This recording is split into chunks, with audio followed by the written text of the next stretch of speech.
Today, I was just saying before we kind of hit record on this, I'm so excited for this session today, and we're welcoming back Dr. David Lee, who is a chartered psychologist, a chartered scientist, the clinical director of Sleep Unlimited, and if that isn't enough, David's also an author, and you wrote a fantastic book, Dave, called Teaching the World to Sleep. There it is. And so you really are an expert on this stuff.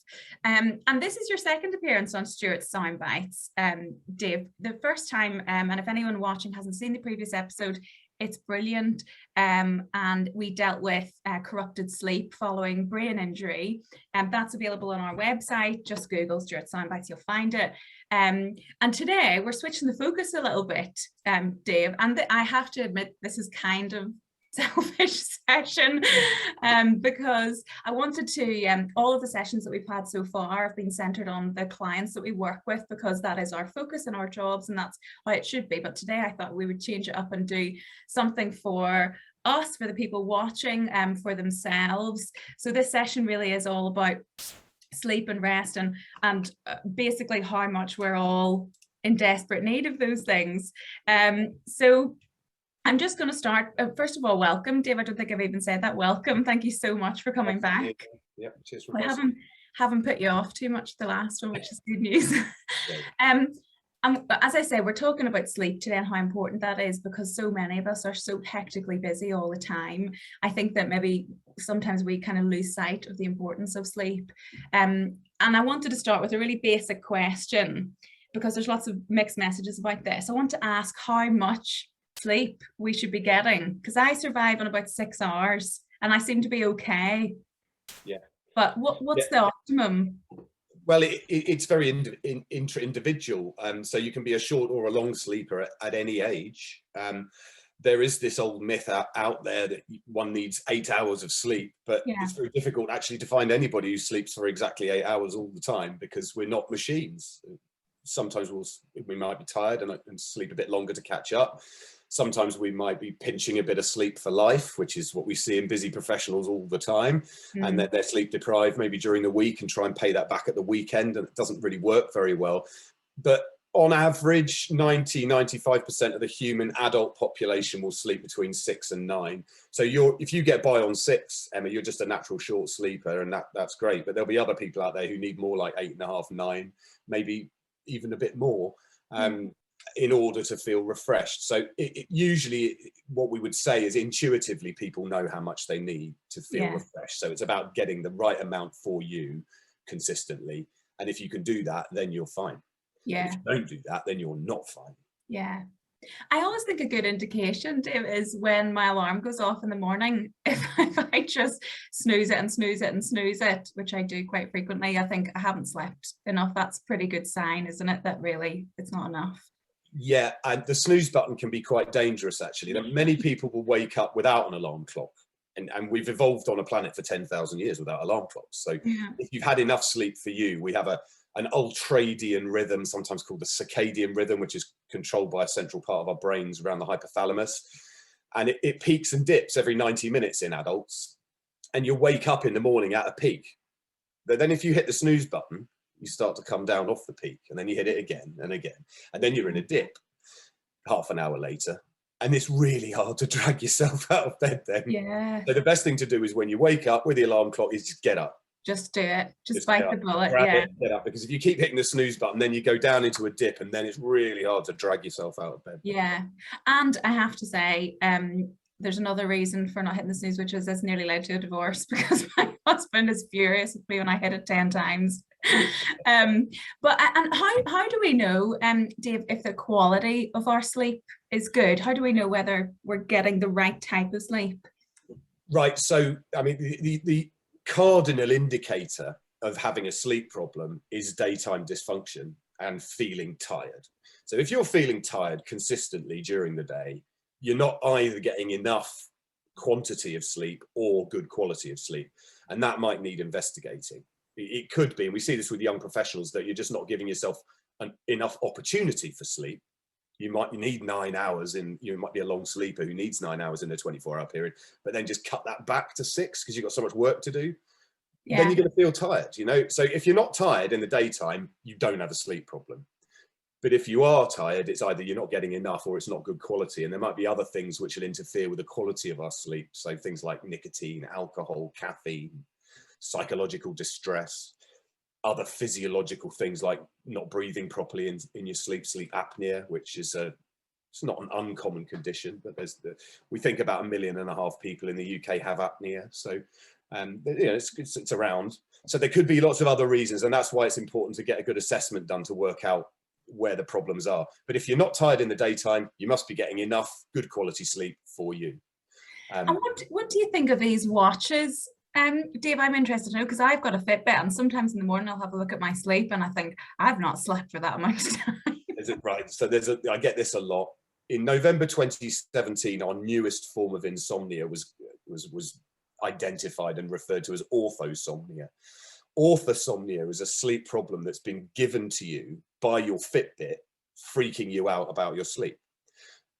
So good sleepers don't think about their sleep. Bad sleepers do a lot. Yeah. That thing is just taking your attention to your sleep. So we're seeing loads of people who would have been perfectly happy, healthy sleepers who are now developing an insomnia, which we call orthosomnia, because they're getting too much biofeedback from this thing. It's making them think about their sleep too much. And the other thing is that they're wildly inaccurate. They're not a validated outcome measurement for sleep. And we see this a lot in the medical legal work that we do when we're measuring people's sleep. Yeah. You don't want to measure a client's sleep with an unvalidated thing, because if it goes to court, you're going to get hammered. Yeah. Using non-validated kit. So in the medical legal context, we say definitely stay away from them. But just from the individual's own experiences, good sleep doesn't need anything. It needs nothing. If you just shut up and let it happen, it will happen. And good sleepers just do that every night. But bad sleepers try and sleep. They invest in gadgets, gizmos, they monitor it, and that just winds them up, and they get more and more alert to it and anxious about it and aroused about it. And then you can't sleep when you're like that. You have to chill out. Yeah. So they're really bad. Yeah. And part of it is, and I suppose take it off at night. You know, if you do want to wear them. And I think people use them for measuring as a pedometer to measure steps. And that's kind of what they were invented for in the first place. So, I mean, I'm not an exercise physiologist, but I've heard they're not really that good for measuring steps either. But they're certainly quite a bad idea from a sleep point of view. Right. And I think for the competitive among us, I know there'll be some lawyers watching this, who most of the lawyers I know are pretty competitive, and you get this score, you know, when you wake up in the morning, it tells you a score out of 100 how your sleep was, and you think, oh, it's better than yesterday. Which is quite sad. And we all know, Dave, that how, you know, sleep is important to feel refreshed and to do well at work and to be, you know, to be pretty alive during the day. But I wanted to just touch upon kind of the potential harmful effects of not getting enough sleep. Could you maybe just tell us a wee bit about that? Yeah, so short-term sleep deprivation is not physiologically harmful per se, it's more psychologically harmful. So people's mood will deteriorate, they'll feel tired, they'll have low levels of motivation, they make more mistakes, their reaction time goes down. These tend to be more cognitive, psychological issues, their memory is more affected. So that's what kind of happens in the short term. But in the long term, those psychological insults can knock into more physiological problems. So if you look at groups of people who really struggle with their sleep over a long period of time, particularly say shift workers, if they're on rapid rotations, their sleep's been corrupted over 25 years and they're doing antisocial shifts, so they do nights as well as days, they tend to die 10 years younger. And they develop a range of physical health comorbidities like hypertension, diabetes, COPD, a range of different cancers.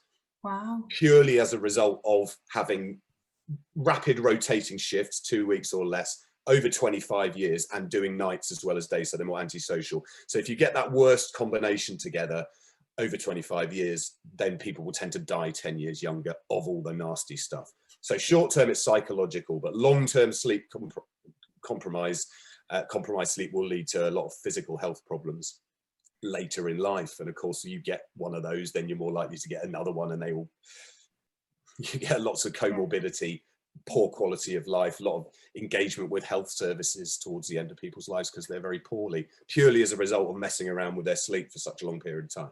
Yeah, that's frightening. Actually, Dave, it's really quite striking. I want to move on because as always we're running out of time, and I want to come to the crux really of this session, and because most people watching today will be really busy professional people, you know, trying to juggle work and all the things people tell you should be doing, exercising, drinking water, socializing with your friends now that we're allowed to a little bit more, and keeping kids alive, all that sort of thing. How I don't know how to put this really, but what I'm after is basically your top tips for kind of improving sleep, making sure that you're getting enough sleep and breaking any bad habits. Sure. So we use CBT for insomnia, which is what the NHS NICE guidelines recommend to treat sleep problems. And essentially CBT for insomnia is doing two things. It's identifying all the things that sleep likes and just doing more of them, and then getting rid of anything that sleep doesn't like. And if you do that, CBTI works for about 70% of people. So for the people watching today who are struggling with it, the stuff that sleep likes is a good routine, catching peaks and dips in that ultradian rhythm that we were talking about earlier on. Good sleepers tend to have good routines. They catch a dip, they get yawny, they get tired, they're dipping at 10:30, they go to bed at 10:20, catch the dip, repeat, repeat, repeat. So good, consistent routine for everybody, however old you are, whether you've had a brain injury, whether you're living with CP, epilepsy, whatever. It's all controlled by your lizard brain. If that bit's damaged in an accident to that extent that the sleep doesn't work, people die. If you're alive, Marjorie, it means that bit's working. Now we can tap into it. So good routine, lots of exposure to natural daylight, particularly in the morning, produces melatonin in our pineal glands, which gets released during the night. That helps to promote sleep. So those are two things which I think are really easy to do. Good routine, do stuff outdoors, dead easy. Yeah. And then all the stuff that sleep doesn't like, things like nicotine, stimulant, alcohol knocks us out of deep sleep, changes our sleep structure. Caffeine keeps us alert and awake, not asleep. Hot baths, exercising, eating too close to bedtime raises up our blood pressure and our heart rate. We're aroused, it's hard to get to sleep. Looking at blue screen devices in the nighttime gets us wound up physiologically and psychologically because of what we're looking at. So there's this 2-hour rule for avoiding all those sorts of things: nicotine, alcohol, caffeine, blue screens, exercise, baths, all that stuff. One exception is caffeine. How much caffeine does the legal community drink on a yearly basis? Well, I wouldn't like to comment on my own caffeine intake. That might be misleading. Yeah, and we're really hooked on it. It's quite addictive. Yeah. I don't know if anyone's tried to give it up. It's quite hard to give it up. It's a really potent stimulant, caffeine. That's why we like it. Yeah. So we leave it alone after lunch. Otherwise, it's the 2-hour rule for all of that stuff. So that is a very, very brief whistle stop tour of CBTI. There's more in the book, and if people want to get in touch and ask us more about it. So it's optimizing your opportunity for sleep and then getting rid of any obstacles like the ones I've just mentioned there. Yeah, it seems it feels like it should be really simple, but because of that, you know, our lives are just so busy, it's not as easy as people. Yeah, it's all that stuff I've talked about, not rocket science at all. It's sometimes the challenge, especially when we're working with more vulnerable people as well, is how do we implement that? Yeah. And we have to just tweak it and make it work for the client and for you. It's about making a tailored intervention that's going to work for the client, because what will work for Terry isn't necessarily going to work for Marjorie. So we have to make sure that we're optimizing their chances of engaging with it and complying with it. And if we do that, we do get very good results. And I'm glad there was a couple of things that you touched on there, Dave. And before we, you know, prior to doing the last session, I didn't know that these were bad things to do before bed. So I used to regularly have a bath, or, you know, go for a run in the evenings, or you know, have a glass of wine, and you just think, oh, well, a hot bath and a glass of wine, perfect, that'll get me to sleep, no bother. But there seem to be some pretty, you know, you seem to be indicating there are some kind of myths around. Yeah. Well, no, hot baths and exercise are really good for sleep just earlier in the day. Yeah. The exercise and the hot bath raises your blood pressure. That cooks your brain a little bit, Yeah. which makes it more tired at bedtime. And we've got data that come back from the 1980s out of Loughborough University and Jim Horn's work there that shows you get more deep restorative sleep when you've exercised or had a hot bath. But you just got to do it earlier in the day. If you do it too close to bedtime, it'll interfere with your sleep because you're too hot and physiologically aroused to sleep. So exercise and hot baths are great for sleep, just not in the 2 hours before bed. Right, okay. And if we implemented all of these things and got into a routine and kind of took on board all of these tips, Dave, would we see results, as in, you know, better, improved sleep, feeling more refreshed? Would we see that pretty quickly? Depends on the client. So Marjorie drinks 16 pints of Stella every night and she wakes up 6 times to use the bathroom. Stop drinking the Stella, Marjorie. Overnight, you can see that change. Yeah. Terry's psychologically distressed. He's got a 30-year abuse history. It's going to take longer for him. Sure. Obviously, right? So it does very much. But if you've got a kind of a low-level problem, you're in otherwise good health, what we would say is try this stuff out for a couple of weeks and you should see benefit. If you don't, you might be in the 30% where CBTI doesn't work, because it doesn't work for everybody. You might have apnea, you might have more psychological distress going on, or something else that might need a bit more investigation. So what we would say is try this stuff out for a few weeks. Chances are you're in the 70%, you should see some benefit. If you're still struggling after a couple of weeks, then you might need to come back to us and we can assess you in more detail to try and find out what the issues might be. Yeah, and you've kind of led me really nicely into my last question there, Dave, because if sleep, if after we've done these things and sleep's still corrupted, you're still having a bad time, just very briefly, kind of what are the other kind of main routes that you can look at to helping with sleep problems, and where do people turn for that help? It's tricky. There's not many health professionals who are trained to deliver sleep stuff. There are sleep centres around the UK. It's a bit of a postcode lottery depending on where those centres are as to whether or not you can access them. And then there are very few private people like Sleep Unlimited who will assess and treat people as well. So I mean, part of my job is to go around and train other health professionals in how to assess and treat using this, so we can widen and broaden out access to this stuff, because we've got a huge issue with sleep problems in society right now, much more so than there were this time last year because of the pandemic. So it's about connecting people to this CBTI technology that's great, but there's just this big gap. So yeah, it's really tricky. It's frustrating that we still see people being treated in suboptimal ways, people being duped by products out there which have no clinical evidence. They're just being aggressively marketed, and the layman in the street doesn't necessarily know what's going to work and what doesn't. So it's about raising awareness about what is evidence-based, NICE approved CBT for insomnia. That's the way to go. Try it for a couple of weeks. If we could get everyone in the country who's got a sleep problem doing that, 70% of them are going to get better. They'll be more productive, happier, all the rest of it. Yeah. So try that. If you're still struggling and you need some more help, then do give us a shout. You know, that's kind of what we're here for. Yeah, perfect. Thank you so much, Dave. And we'll make sure that your details are available on the recording of this episode. And obviously people can contact me directly with any questions for Dave. I'll pass them on. Between us, we'll get a response to you. Please don't hesitate.